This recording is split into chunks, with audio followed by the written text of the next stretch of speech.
میرے پاکستانیوں، آج میں پہلے تو اب ملک کے معاشی حالات کے اوپر بات کرنا چاہتا ہوں، اور میں اس لیے بات کرنا چاہتا ہوں کہ اور مجھے بڑے افسوس سے کہنا پڑتا ہے کہ یہ ہمیں پوری طرح پتا تھا کہ جب رجیم چینج آپریشن کانسپریسی چل رہی تھی تو ہمیں پوری طرح پتا تھا کہ ایک دفعہ ہماری معیشت ڈی سٹیبلائز ہو گئی، ایک دفعہ یہ ہل گئی، ایک دفعہ ایک سیاسی استحکام چلا گیا تو یہ سنبھال کوئی نہیں سکے گا۔ اور خاص طور پہ مجھے پتا تھا کہ یہ جو لوگ 30 سال سے اس ملک کے اوپر حکومت کر رہے ہیں اور جنہوں نے یہ سارا ملک کے مسئلے ان کے دور میں شروع ہوئے، تو مجھے پتا تھا کہ انہوں نے نہیں سنبھالنا۔ تو میں نے اپنی طرف سے پوری جو نیوٹرلز تھے ان کو پوری طرح میں نے آگاہ کیا، اور میں بار بار یہ چیز اس لیے کہتا ہوں کیونکہ یہ ہمیں پتا تھا یہ ہونا ہے۔ اور شوکت ترین کو بھی، جو فائنانس منسٹر تھے، انہوں نے بھی پوری طرح سمجھانے کی کوشش کی کہ یہ نہیں سنبھلے گی، اور یہ بڑا مشکل سے ہم سنبھال کے بیٹھے ہوئے۔ اور کیوں مشکل تھی میں یہ بھی آپ کو بتا دوں، مشکل کیوں تھی۔ اسے کہتے ہیں کموڈٹی سپر سائیکل۔ اس کا مطلب ہے کہ ساری دنیا میں جو انرجی پرائسز ہیں، بجلی، تیل، پٹرول، کوئلہ، یہ ساری دنیا کے اندر ایک دم اوپر چلے گئے۔ کرونا کے بعد جو کہ ایک سپلائی سائڈ کے اندر ڈسرپشن دنیا میں آئی، یعنی جو اس سے نیٹ ورکس ٹوٹے، کیونکہ کرونا میں لاک ڈاؤن شروع ہو گئے، تو اس سے جو سب سے بڑا نقصان ہوا کہ جب سپلائیز ٹوٹی انرجی پروڈکٹس کی تو قیمتیں اوپر چلی گئی۔ تو ہم جب آخری دن ہمارے حکومتوں میں تھے تو جو تیل تھا وہ 110 سے 115 ڈالر پہ چلا گیا پر بیرل۔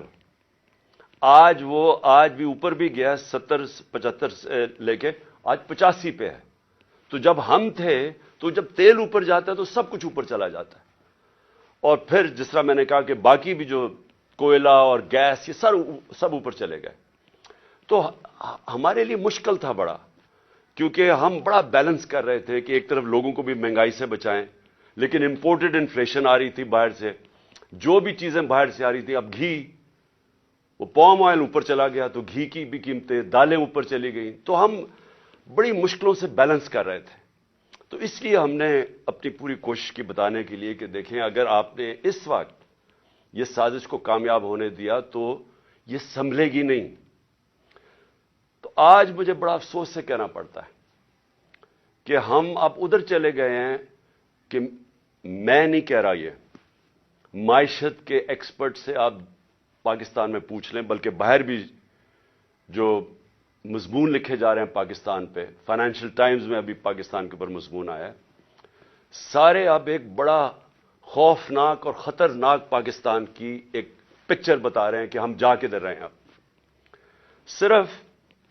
میں صرف آپ کو بتانا چاہتا ہوں کہ 2 دنوں میں 33 روپیہ گرا ہے ڈالر کے مقابلے میں، اور ان کے 9 مہینے میں 84 روپیہ گرا ہے ڈالر کے مقابلے میں۔ یہ کیوں گرا ہے؟ پہلے یہ سمجھے کہ روپیہ کیوں گر رہا ہے۔ روپیہ اس لیے گرا ہے کہ ہماری تاریخ میں سب سے خطرناک سٹیج پہ ہمارے فورن کرنسی ریزروز پہنچ گئے ہیں۔ آج ہمارے جو فورن کرنسی ریزروز ہیں وہ 3.6 ارب ڈالر ہیں۔ میں صرف آپ کو موازنے کے لیے ہندوستان کے بتانا چاہتا ہوں کہ ان کے میرے خیال میں 600 ارب ڈالر سے زیادہ ریزروز ہیں۔ تو ہمارے آج 3.6 ڈالر پہ ریزروز آ گئے۔ میں صرف آپ کو بتانا چاہوں کہ جب یہ نو کانفیڈنس کا یہ موشن داخل کروائی گئی تھی اسمبلی میں، اس وقت ہمارے ریزروز 16.4 ارب ڈالر تھے۔ ہم جب گورنمنٹ میں آئے تھے تو وہ 8 اور 9 ارب ڈالر کے بیچ میں تھے۔ ہم نے ان کو ادھر سے اٹھا کے تو 16.4 ارب ڈالر پہ ہمارے ریزروز تھے جب نو کانفیڈنس دائر ہوا یہ سازش کے تحت۔ تو جب جب ادھر سے 16.4 سے آج پہنچ گئے 3.6 پہ، اس سے کیا ہوا؟ روپے پہ پریشر پڑنا شروع ہو گیا اور روپیہ گرنا شروع ہو گیا. تو یہ میں آج آپ کو بتاؤں کہ ہمارے دور میں یہ بار بار کہتے تھے تباہی کر دی ہم نے، مہنگائی کی تباہی کر دی. اس کے مہنگائی کے اوپر میں بعد میں آتا ہوں، لیکن روپیہ گر رہا ہے. اور بڑی وہ اسحاق ڈار وہاں سے سٹیٹمنٹس دیتا تھا لنڈن میں جدھر فرار ہوا تھا کہ میں نے یہ ڈالر کر دیا اور میں یہ کر دوں گا، اور آپ کو پتہ ہے آتے ساتھ بھی اس نے پھر بڑھ کے ماری. تو وہ جو 84 روپیہ گرا ہے ہمارا ڈالر کے مقابلے میں صرف 9 مہینے میں. اب اس کا اثرات کیا ہے؟ سب سے پہلے تو اس کے اثرات یہ ہیں کہ جو پاکستان میں رہنے والے ہیں، جن کا جینا مرنا پاکستان میں، جن کے روپے میں کماتے ہیں، جو تنخواہ دار ہیں اس ملک کے اندر، ان کے اوپر اب کیا اثر ہوا کہ اگر ان کے بینک میں پیسے پڑے ہوئے تھے تو ایک دم ان کے روپے کی قیمت گرنی شروع ہو گئی. یعنی جو روپیہ خریدتا تھا اس میں اب وہ کم چیزیں خرید سکے گا. لیکن جن کے پیسے باہر لنڈن میں اور آف شور اکاؤنٹس میں ڈالرز میں پڑے ہوئے ہیں، جنہوں نے بڑی محنت سے چوری کر کے پیسہ ملک سے باہر لے کے گئے ہیں، ان کی دولت میں اضافہ ہو رہا ہے. پاکستانیوں کی دولت میں کمی ہو رہی ہے، ان کی دولت اوپر جا رہی ہے. اور اس لیے میں ایک چیز بار بار کہتا ہوں، اور میں آج آپ سب کو یہ کہنا چاہتا ہوں، میری قوم غور سے میری بات سن لے. کبھی کسی پارٹی کو ووٹ نہ دو جس کی لیڈرشپ کے پیسے ملک سے باہر پڑے. کیوں؟ کیونکہ اب ان کو کیا فرق پڑ رہا ہے؟ مجھے بتائیں. جو اس وقت ملک کے اوپر مسلط ہے یہ زرداری اور شریف خاندان، ان کو کیا نقصان ہو رہا ہے؟ ان کے تو پیسے باہر پڑے ہیں. ان کے تو ہر یہاں سے جو پیسہ چوری کرتے تھے ہنڈی والے سے باہر ڈالرز میں، اور جب منگوانا ہو تو پھر کسی پاپڑ والے اور چینی والے کے نام پہ منگوا لیا فیک اکاؤنٹس پہ، اور وہی زرداری نے کیا فیک اکاؤنٹس میں. یہ تو پیسہ اپنا باہر بھیج دیتے ہیں. لانچوں میں ان کے ڈالرز باہر جاتے ہیں. جہاز جاتا تھا تو دبئی جاتا تھا یا باہر چلے جاتے تھے پیسے. ان کے تو باہر پیسے پڑے ہیں. تو اثر کس کو ہو رہا ہے؟ اثر ہماری طرح کے لوگ جو اپنا سب کچھ بیچ کے، جنہوں نے باہر کمائی کی تھی. میں نے جب لنڈن کا اپنا فلیٹ بیچا تھا تو میں جب اپنا روپے میں وہ پاؤنڈز کو روپے میں لے کے آیا تھا تو 90 روپے کا ایک پاؤنڈ تھا. آج 300 روپے کا پاؤنڈ ہے. تو ہم جو اس سے کیا ہوتا ہے؟ لوگ کیوں پاکستان میں پیسہ لے کے آئیں؟ لوگ باہر رکھیں. کیوں بیرون ملک پاکستانی اب پاکستان میں پیسہ لے کے آئیں؟ کیوں پاکستان میں سرمایہ کاری کریں جب روپیہ گرتا جا رہا ہے؟ وہ ڈالرز میں رکھیں تو ان کو نفع ہونا شروع ہو جاتا ہے. اس کے بہت دور کے نقصانات ہیں پاکستان کو. لیکن میں اب ذرا آپ کو اپنی قوم کو صرف بتانا چاہتا ہوں کہ آپ کے اوپر، اب میں خاص طور پہ پاکستان کے تنخواہ دار طبقے سے بات کر رہا ہوں. جو بھی مزدور ہے، دیہڑی دار ہے، پولیس والے ہیں، فوجی ہیں، بیوروکریٹس ہیں، جو تنخواہ پہ گزارا کرتے ہیں، آج آپ سب غور سے سن لیں کہ یہ رجیم چینج کے بعد آپ کے اوپر اب کیا اثرات اس کے آنے والے ہیں. پٹرول جب ہم تھے، میں پھر سے یاد کرا دوں کہ انٹرنیشنل مارکیٹ میں تیل اس وقت $110 کے ارد گرد جا رہا تھا، تھوڑا اوپر تھوڑا نیچے. آج ابھی اوپر گیا ہے انٹرنیشنل مارکیٹ میں تیل، ابھی بھی وہ کوئی $85 کے قریب ہے. یہ $75 تک آ چکا تھا. لیکن ہمارے وقت پہ کتنا لیٹر بک رہا تھا پٹرول اور ڈیزل؟ 150 روپے لیٹر ہمارے دور میں پٹرول تھا اور 145 روپے ڈیزل بک رہا تھا. آج جو پٹرول اور ڈیزل ہے وہ جب یہ روپیہ گرے گا تو روپے کی گرنے سے یہ اوپر چلا جائے گی اس کی قیمت. تو یہ اس کی قیمت اگر ٹیکسز مزید اور نہ لگائے گئے، 50 روپے لیٹر پٹرول اور 50 روپے لیٹر ڈیزل اوپر جائے گا یہ جو روپیہ گرا ہے. اس کے علاوہ میں چاہتا ہوں ذرا یہ آرام سے چیزیں سنیں آپ، کیونکہ آپ کو پتا ہونا چاہیے کہ آج ہم کھڑے کدھر ہیں. اور یہ جب میں کہتا جا رہا تھا کہ ان کو نہ بلکہ الیکشنز کروا دو، وہ بہتر تھا بجائے کہ یہ لوگ پھر آئیں اور یہ جو صرف ان کا تو مقصد اپنی چوری، اپنے کرپشن کیسز ختم کرنے تھے اور وہ کر لیے انہوں نے. تو یہ عوام کے لیے تو آئے نہیں تھے. عوام کو تو یہ اب جو چھوڑ کے گئے ہیں اب آپ کے سامنے. جب ہم تھے، ہم چھوڑ کے گئے تھے تو 12% تھی مہنگائی، انفلیشن، جس کو سی پی آئی کہتے ہیں. کنزیومر پرائس انڈیکس اس وقت 12% تھی.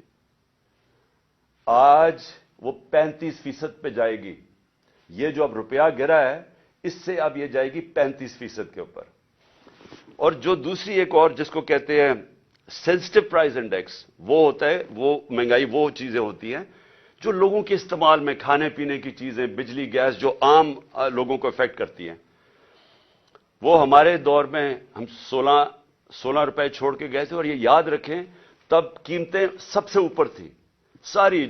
یہ جو گھی کی امپورٹس تھیں، یہ ایڈیبل آئل، یہ سب سے اوپر تھا. تو ہم اس پیک کے اوپر تھے تو تب وہ 16% تھی. یہ اب جائے گی 45 سے 50%. یعنی پاکستان کی تاریخ کے اندر یہ سب سے زیادہ مہنگائی ہوگی. اور جو چیزیں امپیکٹ ہو. اچھا، اسی دور میں میں صرف آپ کو بتا دوں، ہمارے دور میں 12% مہنگائی تھی. اس وقت ہندوستان میں 7% تھی. آج پاکستان میں 35% پہ چلی گئی ہے، ہندوستان میں 6% آ گئی ہے. تو وہاں مہنگائی کم ہوئی ہے. کیوں مہنگائی کم ہوئی ہے؟ کیونکہ انٹرنیشنل یہ جو کموڈیٹی سپر سائیکل ہے، قیمتیں نیچے آ گئی ہیں. تو وہاں 7 سے 6% آ گئی ہے، ہمارا 12 سے 35% پہ گئی ہے. تو سارے جو تنخواہ دار طبقے ہیں، آپ سوچ لیں کہ جب 35% مہنگائی ہوگی، آ گئی. مشکل وقت تھا ہمارے دور میں بھی، کورونا کا، انٹرنیشنل جو امپورٹڈ انفلیشن تھی اس کے ہمارے کنٹرول میں نہیں تھی. تو تب وہ سارے اوپر تھے. تو اب تو وہ نیچے آ رہے ہیں، لیکن پاکستان کے اندر آج مہنگائی بڑھتی جا رہی ہے. اور پھر سے جو تنخواہ دار طبقہ ہے وہ سب سے زیادہ اس سے متاثر ہوگا. جو میں عام آدمی کی اب بات کرتا ہوں، میں باقی لمبی چیزوں کے اوپر نہیں جاتا، لیکن میں صرف ایک عام آدمی جس کی بنیادی ضروریات آٹا ہے. ایک عام گھرانہ ہے جو ہم نے اندازہ لگایا ہے کہ ایک عام گھر ہے، اس کے اوپر جو اب آٹے کا خرچہ آئے گا، کیونکہ ہمارے دور میں آٹا تھا، آٹا گیا ہمارا 60 روپے اور آج وہ گیا 150 روپے پہ. یعنی تقریباً 2.5 گنا سے بھی تھوڑا زیادہ. تو آٹا جو عام لوگ، ایک ہم نے اندازہ لگایا اب 18,000 روپیہ صرف ایک گھر صرف روٹی لینے پہ خرچ کرے گا. تو کمائی صرف جائے گی ان کی، جو بھی پیسہ کمائیں گے 18,000 روپے ادھر.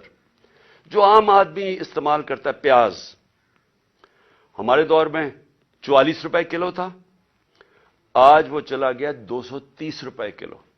تو اگر روٹی آ بھی گئی تو اس کے لیے پیاز کے لیے آپ کے سامنے، اور مرغی دگنی ہو گئی. اب بجلی پہ آ جائیں. دیکھیں بجلی جو ہے نا، یہ آپ سمجھ جائیں کہ یہ اب آ گئی. جو بجلی کے بل ہیں، لوگ پہلے سے شور مچا رہے تھے، ہمارے دور میں بھی لوگ شور مچا رہے تھے کیونکہ بجلی سب کو افیکٹ کرتی ہے. تو ہمارے 16 روپے یونٹ بجلی تھی تب، آج 36 روپے یونٹ ہے. لیکن اب اس کے یہ جو روپے گرنے کے بعد یہ پہنچ جائے گی، اس میں 8 روپے یونٹ مزید اضافہ ہوگا. گیس 47% گیس کی قیمتوں میں اب اضافہ ہوگا. اور ایک یہ سوچ رہے ہیں، ان کو کہا جا رہا ہے کہ آپ پچھلی جولائی سے گیس کی قیمتیں وصول کریں، 47% بڑھا کے ان کو وصول کریں. اس کا امپیکٹ عام لوگوں کو تو میں نے بتا دیا آپ کے اوپر کیا ہوگا، لیکن میں اب آپ کو بتاؤں کہ اس کا امپیکٹ پوری معیشت کے اوپر کیا ہوگا. سب سے بڑا اس کے اوپر امپیکٹ ہوگا پاکستان کی گروتھ ریٹ. یعنی جو دولت میں اضافہ ہوتا ہے، جس کو گروتھ کہتے ہیں دولت میں، وہ اس پہلے گر رہا تھا. انڈسٹری بند ہو رہی تھی، کسان متاثر تھا. کسان نے صرف یوریا کے اوپر، ہم نے کیلکولیٹ کیا ہے کہ یوریا کی جو قیمت بڑھی ہے 60